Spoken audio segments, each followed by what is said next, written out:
Welcome into Cougar Tracks here on the KSL Sports YouTube and KSL News Radio. I am your BYU insider, Mitch Harper. It's a Wednesday edition of the show. So much to get to as number 11 BYU football prepares to take on the Iowa State Cyclones. We've also got BYU basketball as the Cougars are taking center stage today here in Kansas City at the T-Mobile Center for Big 12 basketball media days. So a lot to get to on the show, but we want to start things off with a conference-wide discussion that centers on the college football playoff, and it's something that has an impact on BYU in the future. It's our top story of the day here on Cougar Tracks. The top story of the day. The biggest story in the world of BYU sports right here on Cougar Tracks. Big 12 Commissioner Brett Yormark, even at Basketball Media Day, had to field some questions about the college football playoff. Well, granted, he didn't field everything. He spoke about the college football playoff in his opening remarks at Big 12 Basketball Media Day, kind of a state of the conference address. He does it, I guess, semi-annual sort of thing. Does it in July at Football Media Days, and then at Basketball Media Days as well. And during his opening remarks, he had this commentary about the college football playoff and the future of the format, because keep in mind, there's a lot of discussion about what the next formation of the college football playoff is going to be. Currently, it's 12 teams, and there's a deadline to create a new format for 2026 by December. Now, 12 teams could still be on the table. This was Brett Yormark on the future of the college football playoff format for the sport. On the CFP front, as of now, the 12-team format remains the model. We haven't had conversations about alternative formats recently, but if and when those discussions arise, we'll do our due diligence to ensure that the Big 12 is positioned for postseason success. My fellow Power 4 commissioners and I are in close communications on this issue and many more, and I can confidently say our working relationship has never been better. Well, that's good news, that the working relationship between the Big 12 and the Big 10 and the SEC and the ACC is on a good footing for the conference. Now, the thought is, though, what does the Big 12 want? They've stated in the past at the spring meetings, I was there in Orlando, they made it clear they want 5 automatic qualifiers, which goes to conference champions, and then 11 at-large bids in a 16-team playoff. And I think people hear that and think, well, why would the Big 12 want that? Because this is a league that you would think on the surface is only going to get one bid. But you think about how the league is investing in its teams, including a BYU who's spending in NIL, competing in rev share, investing money into the resources, into the facilities of these programs. Who's to say 7 years from now that the Big 12 is a completely different league and having much more success nationally than what they've had the last 20 or so years? Brett Yormark was asked, though, at Big 12 Basketball Media Days yesterday at his State of the Program if he would like the idea of potentially a supersized playoff that includes equal bids to all power conference teams. This was Yormark on that thought. Question, would I get behind a format that gave us the same amount as the ACC, the SEC, and the Big Ten? Correct. I'd be up for that. I'd consider that. You know, I've always said you got to earn it on the field, right? And, nothing should be predetermined, come the beginning of the season. So if there was a conversation about a format that gave the 4 power conferences the same amount of AQs, I'm all ears. We got to be thoughtful about whatever format change. The 12-team format worked. Last year, it was dramatic. I mean, it was great football. You had the right teams in, and that's all I want. I want to give our schools a chance each and every year to compete at the highest levels in the college football playoff. And if we're on equal footing with our colleagues, I'm all in on that conversation. I bring up this conversation with the college football playoff, and that was interesting insight there from Brett Yormark, Big 12 commissioner. I bring all this up, though, because BYU and the Big 12 at large, but BYU, focusing on them on this show, they're 7-0 undefeated, second consecutive year BYU's off to a 7-0 start, yet they're still outside the top 10. I think I'm getting to the point where you want to see a college football playoff that's supersized, 24, 28 teams. I know people heard that, the thought of that, and they scoffed at that idea. But we're getting to a point with college football where it's just simply a self-fulfilling deal where the SEC, they're the only league that gets quality losses. Texas Tech loses to a quality team in Arizona State with Sam Leavitt. And Texas Tech had its backup quarterback, and they dropped 7 spots in the AP poll for losing on the road. They stormed back. They barely lost to a really good Arizona State team.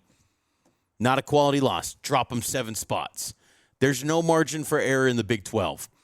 And to Brett Yormark's point about equal footing for automatic bids, that's the path to me that the Big 12 needs to pursue. Now, I know that when it comes to college football playoff expansion or format changes, the Big 12 doesn't have much say. It's all up to the SEC and the Big 10. They have to involve the Big 12, the ACC, and all the FBS commissioners. But ultimately, it comes down to the Big 10 and the SEC on what they decide. The Big 10's had some radical ideas.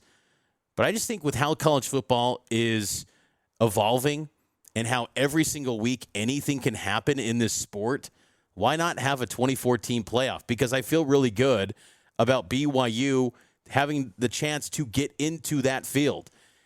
Even if BYU continues to stack up wins and moves through this season with a great record, do you feel confident that BYU has the path to get an at-large bid in the college football playoff? I don't. I just don't. And that's the issue that a lot of Big 12 teams are currently facing. And it's unfortunate because this league is really good. And I think it's one that's continuing to improve. Now, the Big 12 is not the greatest football league.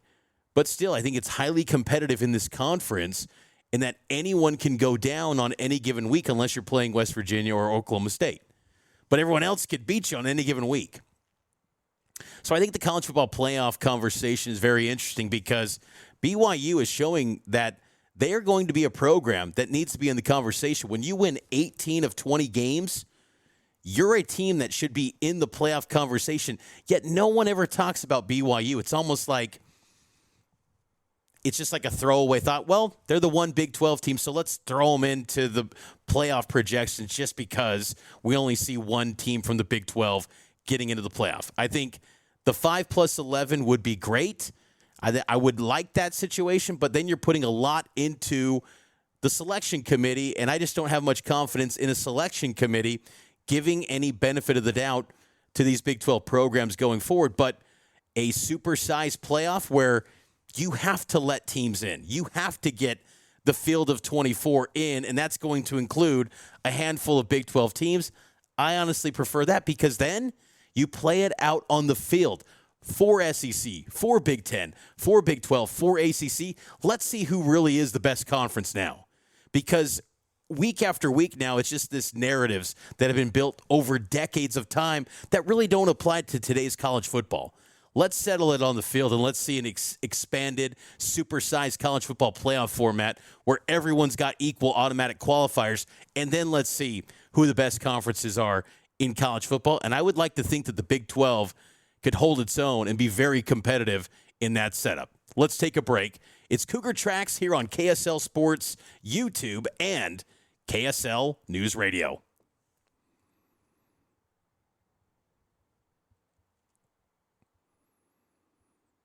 Welcome back into Cougar Tracks here on the KSL Sports YouTube page. Mitch Harper here with you. Make sure to subscribe to Cougar Tracks and subscribe to the KSL Sports YouTube. Like this video.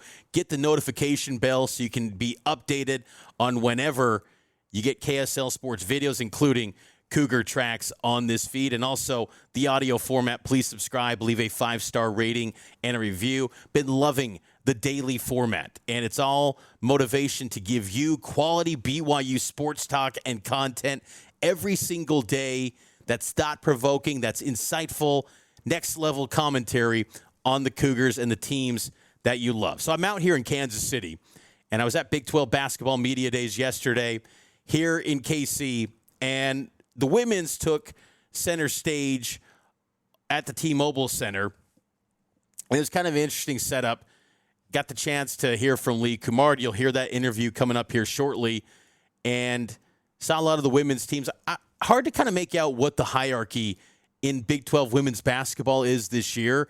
I think Iowa State's probably the best team, but I think it could be a handful of teams could potentially do something really impressive. And I think BYU is going to be much improved. I don't know if they're going to be better than the 10th place pick that they were placed on them, but I think they're going to be a lot cleaner team. They're going to execute at a higher level. They're not going to make silly mistakes where you watched last year and they had so many games where they had more than 30 turnovers in a game. BYU was just a mess, and they were sloppy last season. They had so many turnovers, and look, Lee Cummard was on that staff, so they got to tighten things up, but I think now that he has full autonomy over the vision of the program, I think he's going to do a really nice job.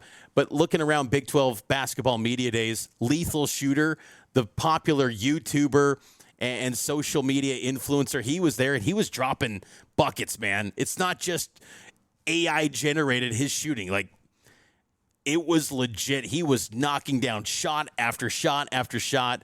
We'll see him again today here at the T-Mobile Center. And the BYU men's basketball team will be making the rounds here coming up a little bit later today with A.J. Dubonsa, Kevin Young, Richie Saunders, and Rob Wright as well. I'm sure Rob Wright's going to be an interesting storyline within the Big 12 circles because obviously transferring from Baylor to BYU. Very intrigued to hear what Scott Drew had to think of that transfer for his former point guard now wearing the blue and white for BYU. But it's year 2 for the men's basketball program under Kevin Young. It's year 1 for Lee Cummard and the women's basketball program, and had the chance to catch up with Cummard during Big 12 basketball media days. And here's a conversation with Lee Cummard from Big 12 women's basketball media days. One thing that's been really makes me really optimistic is we've kind of built a foundation, both offensively and defensively. And in that, you're implementing certain things. And day 1, day 2, day 3 is not very good, but we've been able to show a progress in different areas, whether it's ball screen coverage, transition defense, just certain things that we're trying to implement where with time things improve. They're starting to pick up the concepts, the scheme, everything we're trying to do philosophically on the court. So we scrimmaged last week and played not very well and still came out on top, but it gives us some things that we can really work on. And it's always good to play and people, with the bright lights or people in the gym that are normally not there to see how they're going to change based on that. Our shot selection wasn't great, so we're just kind of working on certain things from that scrimmage. What have the last 7 months been like for you since? They've gone by in a flash. Been awesome. I mean, I've loved every second of it, and love the group that we're doing it with, both players and staff. I feel like there's real good cohesion between everybody. Now minutes aren't real and the lights aren't on yet, so we'll see what that looks like. But feel like we have a great foundation in, and over the course of 7 months, a lot of good things have happened. Feel good. What's the biggest difference between approaching an offseason as the head coach compared to an assistant on the staff? A lot of stuff going on between your 2 ears. Like, brain just doesn't shut off. You're always thinking about, talking about, discussing how to improve the program, how to help the players, how to function as a program in the best way possible to help you be successful on the court, but also off the court, for the young women that we're lucky to coach. What can you kind of lean on, just from these past several years of being an assistant to kind of help you as you go into that first year? One thing I'm going to lean on a lot is that I want people that want to be a part of this at BYU. And that's a big part of it for me and for our staff. We need to fit, everybody that joins us needs to fit this place as much as this place fits them. And I think that's a good recipe for great things to happen at BYU. I think you look over the course of BYU athletics and you see a synergy that comes about with teams that really align with BYU and the uniqueness of the place. And it's not necessarily mean they won't be a member of a different faith, but they just kind of embrace that uniqueness. I think you saw it with Jaeger last year. You're seeing it with other athletes. But teams that have success are full of guys or girls, athletes that really want to be at BYU and do it at BYU. First of all, two-part question, I guess. How challenging is that to find a high-level athlete that does fit? You know, you said they need to be able to fit what BYU is about. Not only that, but then when you look at what the roster you currently have constituted, what do you see? Yeah, there's things, I mean, some more documented than others, but there's things happening at BYU right now, the momentum, the vibe, whatever you want to call it, that as somebody who's been around for a long time, I thought I would have never seen in my time at BYU. You know, there's people that are wondering what's going on in Provo. Starting to see it a little bit more, you know, with the more visible sports. But I mean, there's people that want to come and be a part of this in their own way that, you know, maybe wouldn't have wanted to in the past. And we have, I won't go into specifics, but I think we have a couple on our team right now that want to be part of what's happening at BYU. That I think, you know, if you would have asked me 3 or 4 years ago, I would have said there's probably not a chance they want to come be at BYU. So. Someone like Delaney Gibb last year, you know, when she came in and had the freshman season she had, was that well above what maybe the expectations you guys had for her? And what can she do to piggyback off that this year? We knew she was a good player and thought she could have a very good year. So not surprised. I think to the level that she did it was a little surprising to me, but not far off, right? She had a lot of help last year. I mean, we have to replace the second, third, and fourth leading scorer.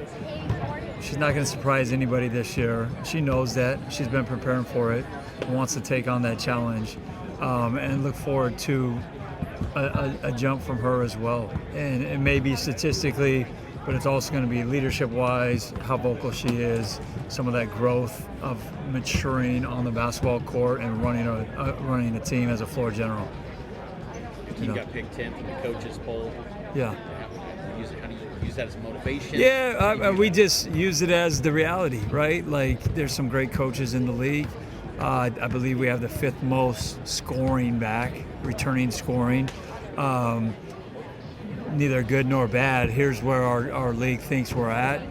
It's up to us to, you know, show them where we're at and to continue to try to get to where we can be focusing more on some of the inputs more than the outputs, even though we have higher expectations than 10. Where'd you vote? Where'd you I'm not allowed to vote for our team, so I would say that the way things shook out, rankings-wise, we probably weren't too far off as far as, I mean, when you look at some of the returning production or statistics, some of the transfers that came in, you know, or the newness of some of the rosters, you know, kind of to be expected the way it shook out. Now, at the top, they're filling the expectations there, and at the bottom, everybody that's not one is trying to outdo what seed they were picked, you know. Kind of building off of that, you've been around obviously for the first 3 years of the Big 12 for BYU. Just what's kind of the next step for this program that you want to see? Yeah, next step for us is pretty much haven't done anything in the league in the first 2 years. We've been in a lot of close games. We've upset, you know, a few ranked opponents, but we've never won a game in the conference tournament. We've never finished in the top half of the league. And so, I mean, there's just 2 right there that we want to strive for daily. We want to be playing late into the conference tournament and go to the NCAA tournament as a member of the Big 12. And that's BYU women's basketball head coach Lee Cummard. Good stuff there from Coach Cummard. Very interested to see how this year 1 for him and his program develops this season. Really curious to see how much this fan base grows for women's basketball too, because you think about all the Olympic sports at BYU, they have such a good following. What about women's basketball? I feel like it's non-existent right now. Can they get to a point where they're getting 7,000 to 8,000 fans per game? I think that's doable. I think that's possible. Can they make it work? You got to have a good product on the court, though.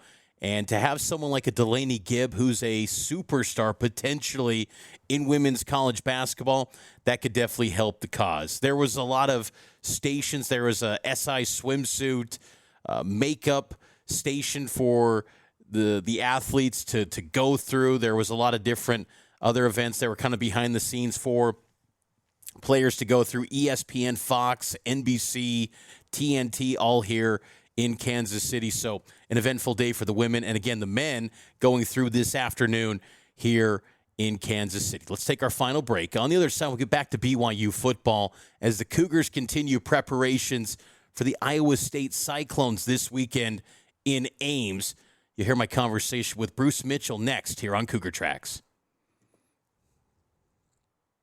Welcome back into Cougar Tracks here on KSL News Radio and the KSL Sports YouTube page. This Saturday, BYU takes on Iowa State. First time in Ames since 1974. Kickoff is at 1:30 p.m.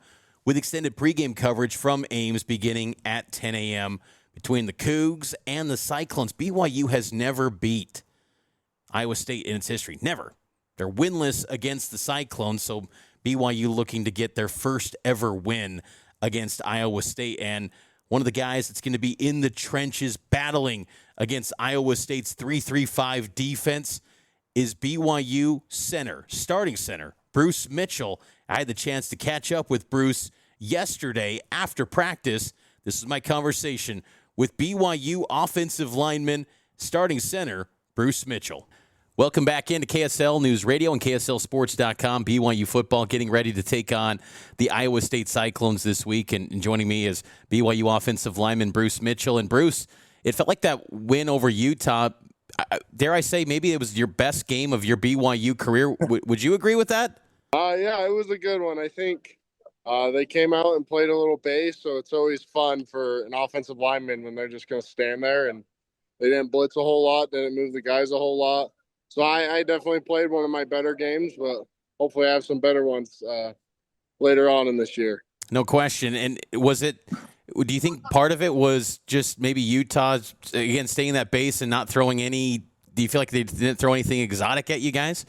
Yeah, nothing too exotic. And another thing, we talked about is their defense is very similar to our defense. Like we've spent a lot of time playing that style of defense. So I think the whole offensive line as a whole played pretty good. And I think it's just because of that. I mean, we've seen that defense all spring, all fall camp. We were pretty prepped for it coming in, just of how much we've played it. So I think that helped us out a lot. How helpful is it every single day to go up against, a defensive line that has guys like Keanu Tanavasa, John Talmoipeu, to really kind of sharpen your skills when you go into a game? No, it's awesome. It was almost tough this fall. They made it tough on us all fall camp, and then you go out there and you're playing some of these other guys, and you're like, oh, these D tackles aren't quite as heavy as what I've been going against all fall camp. So I hopefully they can say the same about us as an offensive line. I think iron sharpens iron, and when you're playing against some of the best in the country, it makes you better because you just got to elevate your game. Tuesdays are typically bloody Tuesdays. What was today like? A decent amount of walkthrough for a Tuesday. It is usually a bloody Tuesday. Iowa runs a 3-3-5, kind of a different style of defense than we're used to seeing. So we're walking through quite a few things, how we're going to block them. And I don't know much about the coverages. I just worry about the box and who we're blocking. But, yeah, it was a little less intense than your normal Tuesday, but I think that's just because we got to get everybody healthy after the tough physical game, as well as learn how to go against this defense. Is that something you think by design from the coaching staff and the players' kind of mindset after a physical football game against Utah, staying at peak performance so you don't have any setback like this team did a year ago, falling to Kansas after the win over Utah? Definitely. I don't think anything here is ever guessed or done by accident. It's all, they got science to prove it. At least that's what they tell me, and I just believe them and do what they say. But, yeah, nothing's by accident, and we're coming on to our 6th game in a row without a bye, so guys are starting to get a little beat up. So we just got to take it a little easier, make sure everybody's healthy. It's no secret that we got a couple guys banged up, so we're just trying to keep everybody healthy and get to Ames and get another win. The confidence of you and this offensive line right now, how do you feel like you guys are playing as a whole this season? We've gotten better. It's been awesome just to see how few of MAs we're starting to have per game and how we're always targeted. We're always on the right people. We're always using the right technique. It was kind of ups and flows early on, but these last 2-3 games we've been pretty dialed up. I think this one will be a good test for us because we're switching up kind of the style of defense we're going to play against with that 3-3-5. But no, we're getting a lot better week by week, which is something you want as an offensive line. You want to be better in December than you were in August, and so far we're on that trend. I'm curious, Bruce, with you being the center, again, talk with Bruce Mitchell here on KSL Sports. Does it throw you off at all when you see kind of, I don't want to say revolving door, but there's a lot of rotation at guard. Does it kind of throw you off when do you expect it going into certain drives? It's Safara Choke or Waylon, whoever it is at guard, Leausa. It's kind of like a little bit of rotation where there's a lot of confidence, but does it throw you off at all as the center looking to your left and right? Sometimes I'll call them the wrong names because I don't realize who's in there, but it doesn't throw me off at all. We're all taught the same technique, do the same things as everybody else. So, and we do have, those 4 guards that rotate, man, they're selfless players to be able to go and do that. They get started a lot of Power 4 programs, but they're here because they love it. And, selfless and just able to rotate and let everybody get a piece of everything. So, no, it doesn't throw me off at all. And it's fun playing with them all. I love them all. I think each one of them brings their own strengths and weaknesses, as do myself. So I think that keeps the D-line guessing as well.